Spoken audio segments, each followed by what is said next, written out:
కళ్ళు, చర్మం పసుపు రంగులోకి మారితే కామెర్లు ఉన్నట్టేనా? కళ్ళు, చర్మం పచ్చ రంగులోకి మారితే చాలామంది వెంటనే కామెర్లు వచ్చాయి అని అంటారు.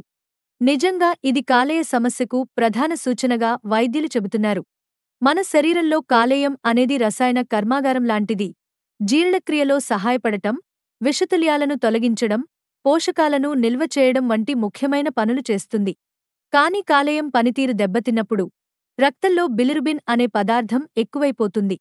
ఇది పాత ఎర్ర రక్త కణాలు విచ్ఛిన్నమైనప్పుడు ఉత్పత్తి అయ్యే వ్యర్థ పదార్థం. సాధారణంగా కాలేయం దీన్ని పిత్తం లేదా మూత్రం ద్వారా బయటకు పంపుతుంది. అయితే కాలేయం సరిగా పనిచేయకపోతే బిలిరుబిన్ రక్తంలో పేరుకుపోయి కళ్ళు, చర్మం పసుపు రంగులోకి మారుతాయి. ఇది కామెర్లకు స్పష్టమైన సంకేతం.